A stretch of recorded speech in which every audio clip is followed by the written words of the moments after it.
اللہ وبرکاتہ نحمدہ ونصلی علی رسولہ الکریم اما بعد فاعوذ باللہ من الشیطان الرجیم بسم اللہ الرحمن الرحیم سورہ بقرہ آیت نمبر 247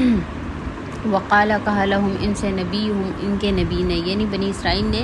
اپنے نبی سے کیا کہا کہ ہمیں جو ہے اللہ کی طرف سے جہاد کا حکم آ جائے، جہاد ہم پہ فرض ہو جائے تاکہ ہم جہاد کریں اور ہمارے لیے ایک بادشاہ مقرر کر دیں جس کے ساتھ مل کے جو ہے ہم اپنے دشمن سے لڑیں یعنی جالوت سے۔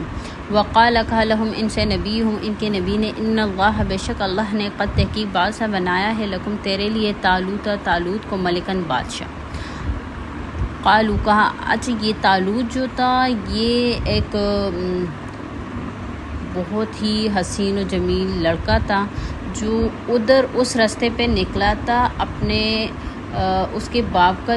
گدھا تھا وہ کہیں گم ہو گیا تھا، 30 سالہ نوجوان تھا، اس کو ڈھونڈنے نکلا تھا اور اللہ تعالیٰ نے اس نبی کو جو ہے اس کی طرف اشارہ کیا کہ یہی جو ہے بادشاہ ہوگا۔ اس کی باقی تفسیر میں آپ کو جو ہے گروپ میں شیئر کرتی ہوں، فی الحال آپ لوگ ترجمہ سن لیں۔ قالو تو کہا انہوں نے بنی اسرائیل نے کیا کہا، قالو کہا انہوں نے انا کیسے یکونو ہوگا لہو اس کے لیے الملک بادشاہت یعنی طالوت کے لیے کیسے بادشاہت ہوگی علینا ہم پہ،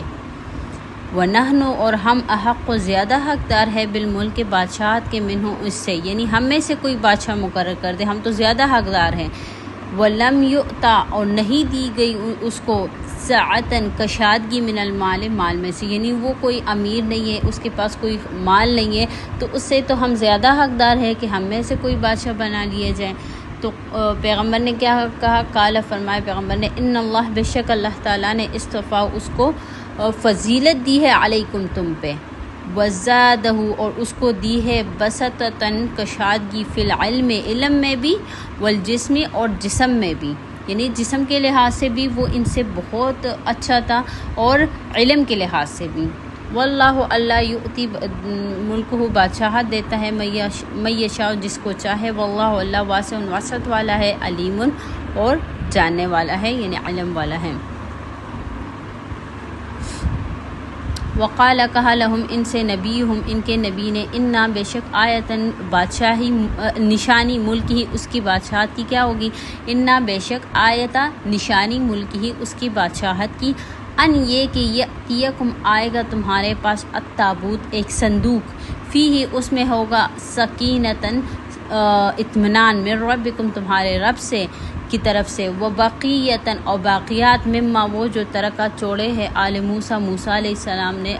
آل موسیٰ یعنی موسیٰ علیہ السلام کے آل نے، وہ آل ہارون اور آل ہارون علیہ السلام، تحملہ اور اس کو اٹھا کے لائیں گے الملائکۃ فرشتے۔ اب یہ صندوق جو تھا یہ بنی اسرائیل کے پاس ایک صندوق تھا، اس میں حضرت موسیٰ علیہ السلام اور ہارون علیہ السلام کے جتنی ان کی باقیات چیزیں تھیں جو جس ٹائم یہ من و سلوہ نازل ہوتی تھی ان پہ تو ان میں سے کچھ اس میں سے من جو ہے وہ بچا کے رکھا تھا صندوق میں تاکہ یہ اس جو ہے ان لوگوں کو یاد رہے کہ ہم پہ اللہ نے کتنا احسان کیا تھا۔ دوسرا جو نبی کریم وہ حضرت موسیٰ علیہ السلام کے پاس جو معجزات کے طور پہ ان کو جو ہے ایک لاٹھی دی گئی تھی وہ بھی اس میں تھی۔ اس کے علاوہ اس طرح اور بھی بہت ساری چیزیں موسیٰ علیہ السلام اور جو ہارون علیہ السلام سے